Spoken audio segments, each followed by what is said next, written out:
manasa atsika tokantrano indray anaraka ny toy ny levité ny tapany faharoa tombontsika amin'ny vaovao sosialy izany hiakatra 700 ariary ny sarandalana amin'ny taxi be sy fitaterana enitosy eny manomboka ny 20 ny volana jona zao nanambary ho tsy gaga sy tsy tahitra amin'izany intsony roaponina teny an-toerana izay mitaky kosa ny tokony anarahany mpitatitra ny lalàna sy ny fanaran-dalàna maro samihafa mba tsy isiny gamonaraka intsony.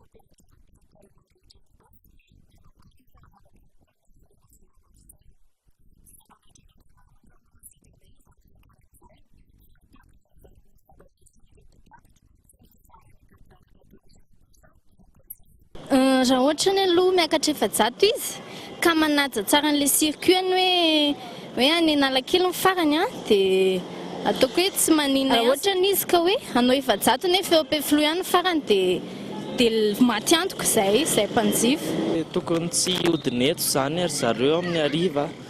satria mijaly ilay vahoaka mianga any amin'ny farany dia tonga any amin'ny farany, any amin'ny cité dia tonga any amin'ny Analakely na hoe any amin'ny cité dia tonga eo Tsaralalàna ohatr'izany.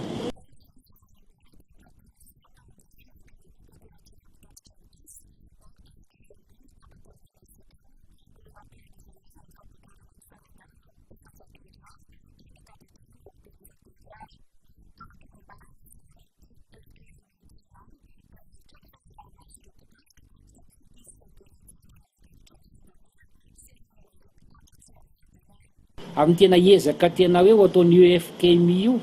dia hanala ny gaboraraka rehetra izay zany ny fanambo ataony UFKMI io. Ny sazy moa zany mety manomboka mety hoe tsy fahafahana miasa mandritra ny atao hoe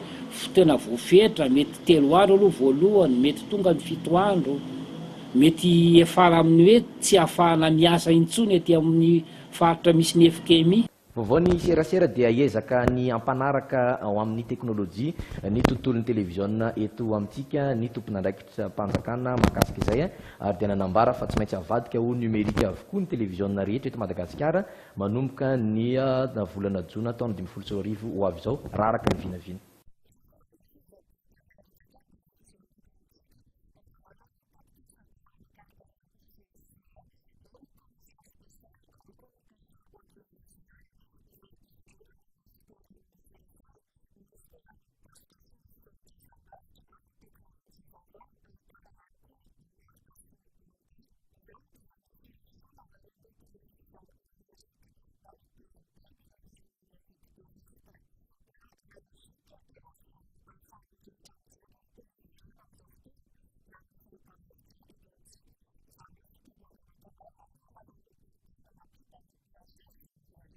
Ny asa tandrify atsika rehetrarehetra zany tsy mitovy ny teo aloha intsony. Raha teo aloha dia ny mpamokatra ny tontolo ny manjery no sady mpanaparitaka ny zavatra zany hoe sady producteur izy fournisseur de contenu izy no diffuseur. Rehefa miova izay tontolo ny asa zay dia mahasa vaovao anazy dia tsy maintsy manara-penitra itsika amin'ny lafiny ohatra hoe post production dia misy norme vaovao, norme de cotage. Raha any Madagascar manokana zao ny codage de flux en MP4, norme de diffusion DVB T2 misy zany tsy maintsy fanofanana ara-teknika tsy maintsy ohatra atsika.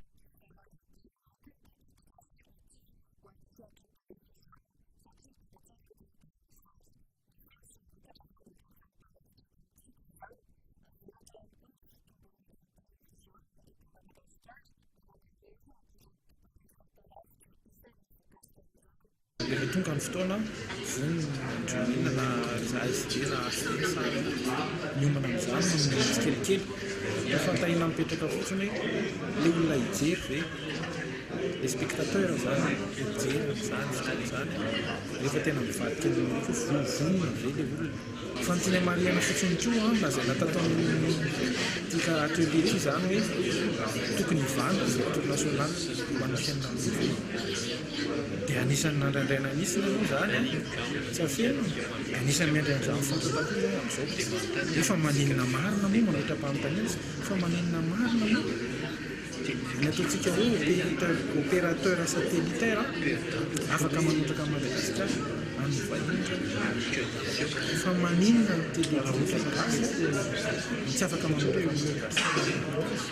nisy mitsangana moto hoe fa roapolo taona ny devina hoe sokafy amin'izay ny national zany dia mieritreritra fa tokony amoraina ny fivadiana amin'ny télévision numérique terrestre zany na hoantsika mpijery mpandaraka ny télévision na ho an'ny opérateur hoe tokony misy programme zany manamora an'izay fivadiana zay zay nga mino fa zay no apetraka zany amin'ity manomboka amin'ity atelier androany ty.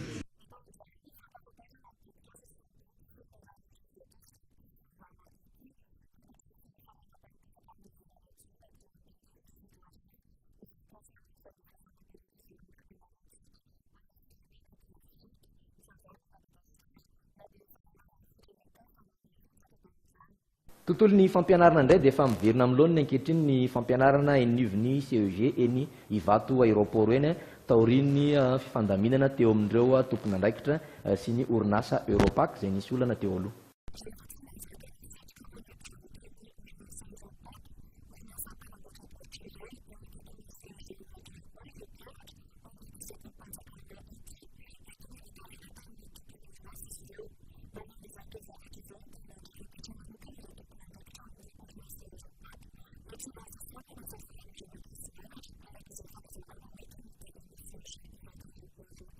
No lasa nanatona ny Europac solo tena ny mpianatra zany dia niresaka tamin'ny tompon'andraikitra tao hoe ahoana ny fanarahana fa tsy mianatra foana zay rehefa mandeha ny setroka dia namaly moa zany ny Europac hoe ezaka ary zay tsy handefa ny setroka intsony tsy handefa ny masinina intsony amin'ny fotoana ianaranareo zany hoe manomboka amin'ny fitora mandrapatonga ny amin'ny 5:00.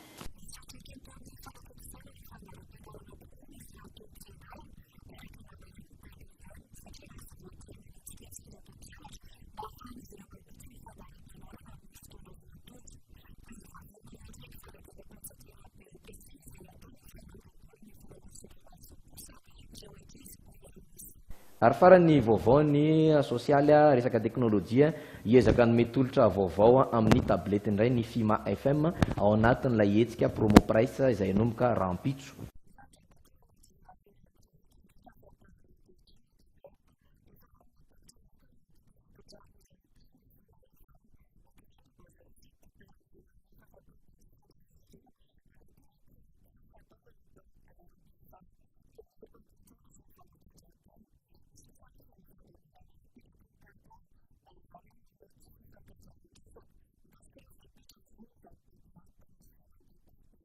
Ie, raha mahakasika an'ilay fandaminana momba ny tablety indray voalohany indrindra aloha dia efa samy manana ny lalany ohatra le fidiran'le olona zany hoe hafa zany le fidirana rehefa miditra ao amin'ny foara fotsiny ianao dia hafa raha toa ka hoe hividy an'ilay tablety fotsiny ianao dia momba an'ilay fividianana an'ilay tablety indray mba tsy isian'ny korotana efa misy ny lama maro isan-karazany karakarain'ireo tompon'andraikitra manokana momba an'izay.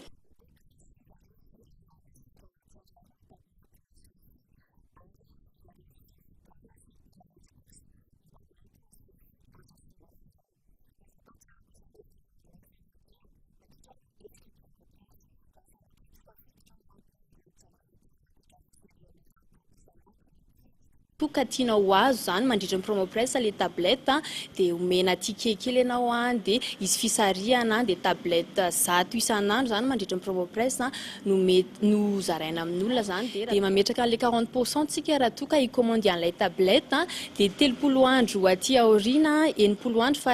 farafahelany dia mahazo an'ilay tablette tsika sady mandoa an'ilay ambony zany hoe le 60%.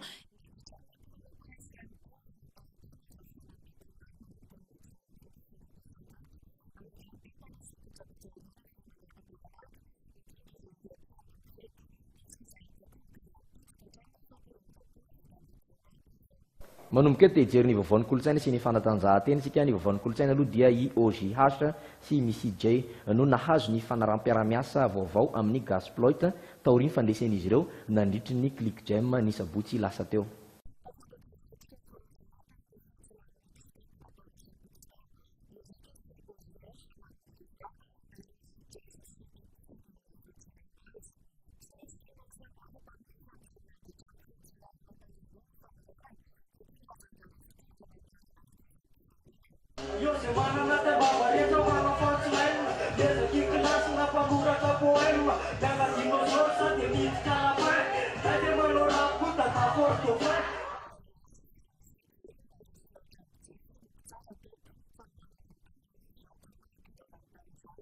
Ja, Missy J kozikozy aminay kely indray na mavona tsy mavo dia mba maresy kondry indray betsaka ny torana sy maty ny felonany be fitetika be loatra te hanakatra ny volana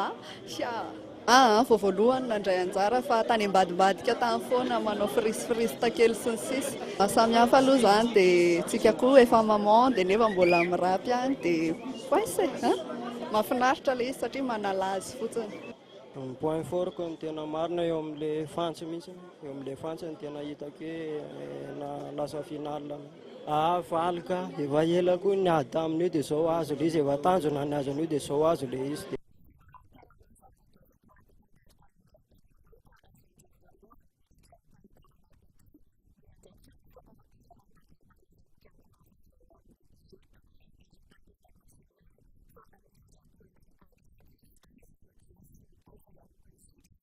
Vaovao ny fanatanjahantena ny baolina kitra dia itoy amin'ny andro fahaenina ambin'ny folo rampitso sy ny alakamisy ho avy izao ny fiadiana izay tompon-dakany Nalamanga.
Melo ny sarantsika dia indro atolotra nareo indray ny toetry ny alina aloha androany fa 20 volana jona anodidina ny 7 hatramin'ny 12 degré celsius eo ny hafanana raha mpitso maraina amin'ny 10 moa tena hidina 7 degré izany raha toka amin'ny enora sy fahatelo ny posaka amin'ny masoandro raha mpitso indray dia manodidina ny 12 hatramin'ny 12 degré celsius eo ny hafanana amin'ny 10 ora sy 20 minitra no iletika ny masoandro izay rehetra izay no isaoranay anareo na araka azy hatramin'ny farany ifanomezanay fotoana anareo indray raha mpitso amin'ny fitora sasany eto amin'ny logité eto amin'ny Dumine mametraka mandram-piona tompoko lahy sy tompoko vavy.